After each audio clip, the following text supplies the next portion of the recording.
Just show her a little.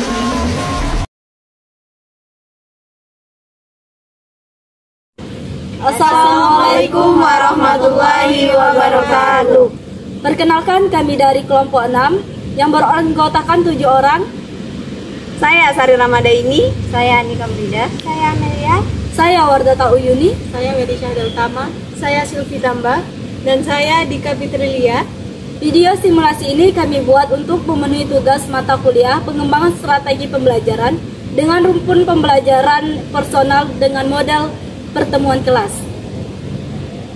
Assalamualaikum warahmatullahi wabarakatuh. Yang terhormat Ibu Dr. Anda Dewi Suryani, MPD dan Ibu Dewi Pratita SPD ICD selaku dosen mengaku dalam mata pelajaran strategi pengembangan pembelajaran ekonomi. Di sini kelompok kami akan membahas mengenai rumpun pembelajaran personal pada kelompok kelas.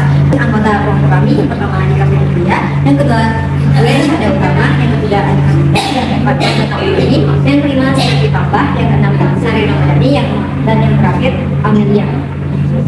Untuk definisi mode pembelajaran pertemuan kelas adalah rumpun pembelajaran personal yang memperhatikan perhatian utamanya pada emosional siswa untuk mengembangkan hubungan yang produktif dengan lingkungannya. Alasan memilih rumpun pertemuan kelas karena pembelajaran dalam pertemuan kelas memungkinkan siswa untuk lebih aktif. Ini dapat meningkatkan pemahaman, memfasilitasi diskusi dalam mempromosikan kolaborasi. Pertemuan kelas juga dapat membantu siswa dalam mengelola waktu dan kedisiplinan diri.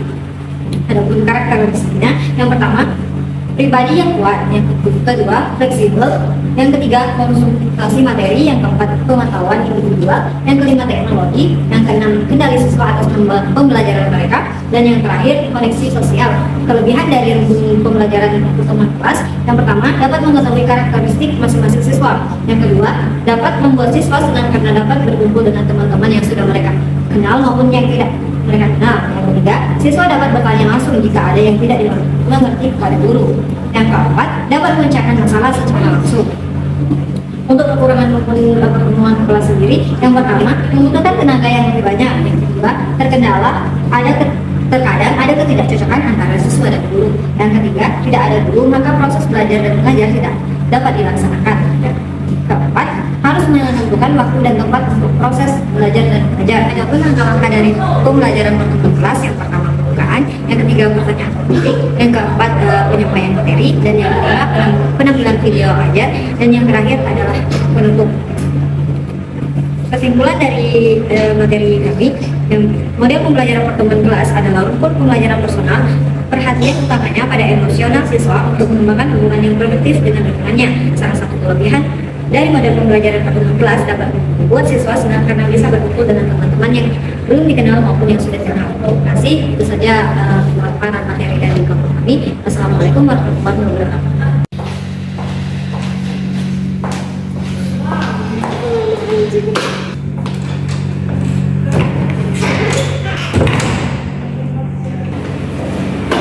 Assalamualaikum warahmatullahi wabarakatuh. Waalaikumsalam warahmatullahi wabarakatuh. Ibu, bagaimana kabarnya hari ini? Alhamdulillah baik. Kita mulai pembelajaran kita hari ini. Alangkah baiknya kita berdoa menurut agama dan kepercayaan masing-masing. Berdoa mulai.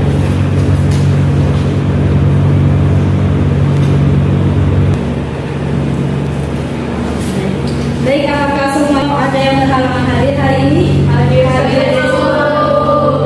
Baik. Jadi hari ini kita akan belajar mengenai perilaku konsumen.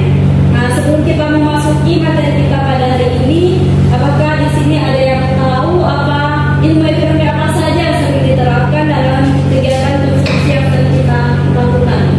Boleh silakan teman-teman. Dalam kehidupan sehari-hari tentunya sering terjadi kegiatan konsumsi. Nah, sekarang Ibu mau tanya, ilmu ekonomi apa saja yang sering diterapkan dalam kegiatan konsumsi yang sering kita lakukan? Silakan yang mau mengangkat tangannya. Baik, silakan Sufi. Konsumsi adalah yang pertama membeli barang yang berkualitas, memilih barang yang awet, menyusun daftar barang yang menjadi kebutuhan, membeli barang dengan harga terjangkau,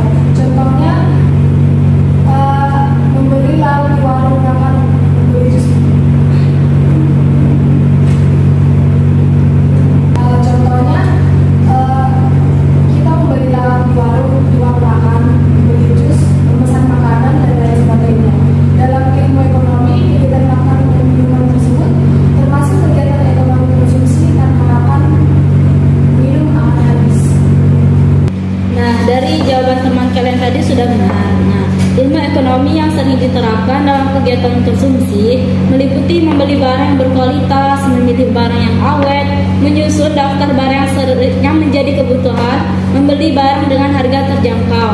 Misalnya nih, menyusun barang daftar yang menjadi kebutuhan seperti siang ini kalian akan memasak sambal, jadi kalian tentunya akan membeli cabai, bawang, dan itu termasuk ke dalam kegiatan konsumsi. Nah, dalam kehidupan sehari-hari kita itu tentunya berperan sebagai pelaku konsumen. Nah, sekarang Ibu mau tanya, menurut kalian bagaimana perilaku konsumen dalam kegiatan ekonomi itu sendiri? Silakan yang bisa menjawab untuk angkat tangan. Silakan Sari.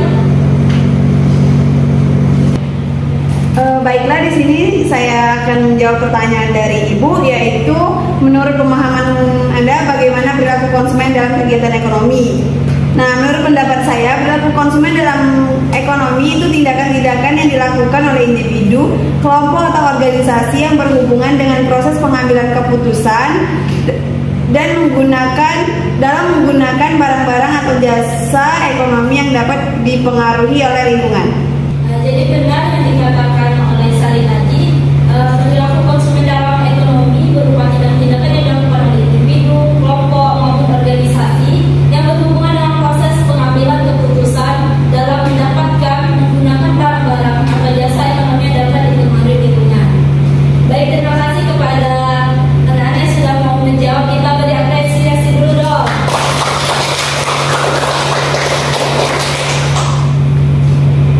Baiklah, anak-anak, langsung saja kita masuk ke materi kita pada hari ini, yaitu mengenai perilaku konsumen. Jadi perilaku konsumen itu adalah aktivitas atau proses di mana seseorang membeli, memilih, mencari, menggunakan dan mengevaluasi suatu produk, barang atau jasa untuk kebutuhan dan keinginan mereka. Nah, perilaku konsumen ini dijelaskan oleh beberapa ahli, di mana di sini telah Ibu sediakan 4 ahli. Kelihatan nggak? Ada beberapa ahli yang menjelaskan mengenai pengertian perilaku konsumen. Salah satunya yaitu ada dari Angel, Blackwell, dan Miniar, di mana perilaku konsumen adalah perilaku produk dan layanan termasuk proses pengambilan keputusan yang memulai dan mengeksekusi perilaku pembelian. Tindakan secara langsung terlibat dalam proses tidak mendapatkan, mengkonsumsi, dan membuang atau menggunakan produk dan layanan. Sampai di sini ada yang mau ditanyakan? Kalau tidak ada, kita lanjut ke materi selanjutnya, yaitu mengenai jenis-jenis perilaku konsumen. Nah, jenis-jenis perilaku konsumen ini ada 2 jenis. Yang pertama itu ada konsumen rasional dan yang kedua konsumen irasional. Nah, masing-masing jenis tersebut pastinya memiliki ciri-ciri tertentu. Nah, untuk konsumen rasional itu konsumen yang memanfaatkan berbagai aspek konsumen umum seperti kebutuhan primer, kebutuhan mendesak, dan kegunaan produk dari konsumen tersebut. Nah, ada pun ciri-cirinya. Untuk konsumen rasional itu konsumen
terakhir, yang ketiga itu merekomendasikan kepada orang lain. Nah, kalau kita sudah puas terhadap produk atau barang kita beli, tentunya kita akan merekomendasikan ke yang lain. Misalnya kalian ngasih tahu nih ke teman kalian, oh ini bagus loh, produknya berkualitas dan lain sebagainya. Dari materi yang telah Ibu jelaskan tadi, ada yang masih belum dipahami atau ada yang ingin bertanya? Dari PPT tadi, jadi dari kesimpulan video tadi bahwa konsumen akan membeli produk yang memiliki manfaat sesuai dengan kebutuhan yang diinginkannya. Contohnya tadi kayak cuaca panas, tentunya mereka pasti haus tubuh dan butuh minuman yang segar-segar. Itu aja, Bu. Terima kasih. Terima kasih kepada Ferda dan Lisa telah menjawab. Kita beri apresiasi dulu untuk mereka berdua. Terakhir nih, Ibu minta satu lagi untuk menyimpulkan dari video tersebut. Ibu minta kepada Andi. Baik Bu, menurut pendapat saya, dari video yang dipaparkan dapat dilihat bahwa dua orang konsumen sedang mencari minuman. Namun ketika sampai di supermarket, mereka tidak menemukan minuman yang mereka cari, sehingga mereka mencari minuman pengganti, yaitu teh gelas dan susu kedelai. Orang yang pertama membeli teh gelas dengan pertimbangan harga yang murah, namun kandungannya tidak dapat menunda rasa lapar. Sedangkan orang yang kedua memilih susu kedelai, walaupun harganya sedikit lebih mahal dari teh gelas tadi, namun kandungannya dapat menunda rasa lapar karena memiliki kandungan kedelai sebesar 70%. Jadi dapat disimpulkan bahwa dalam video tersebut, dua konsumen tersebut termasuk ke dalam konsumen rasional yang membeli barang sesuai dengan kebutuhannya. Baik, terima kasih. Itu saja, Bu. Ya, jadi benar ya apa yang disampaikan oleh teman-teman kalian. Jadi intinya dari video tadi dapat kita simpulkan bahwa perilaku konsumen itu terdapat beberapa faktor yang mempengaruhinya. Contohnya tadi mulai dari faktor cuaca, faktor harga, dan juga barang substitusi atau barang pengganti. Baik, terima kasih kepada yang telah menjawab tadi. Ibu ada sedikit hadiah untuk kalian.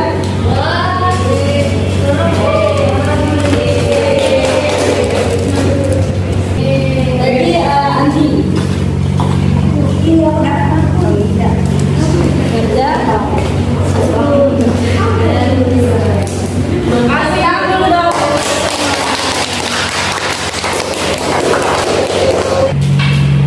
Agar kalian lebih memahami dari materi yang telah kita pelajari hari ini, Ibu telah menyediakan bahan ajar berupa komik. Silahkan kalian pelajari dan di akhir komik telah tersedia latihan soal. Silahkan dikerjakan, minggu depan dikumpul. Untuk di komiknya nanti bakalan Ibu share ke grup kita ya. Baik. Kita cukupkan dulu untuk pertemuan kita pada hari ini. Baiklah, sebelum kita menutup pertemuan kita pada pagi hari ini, yang baiknya kita berdoa terlebih dahulu. Doa mulai.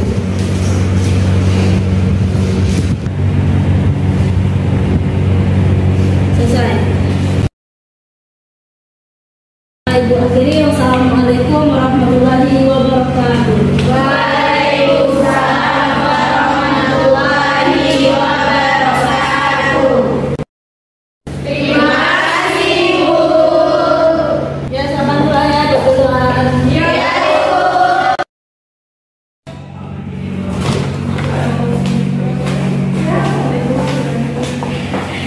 Terima kasih sudah menonton video kami. Semoga bermanfaat. Wassalamualaikum warahmatullahi wabarakatuh. Bye bye. See you next time.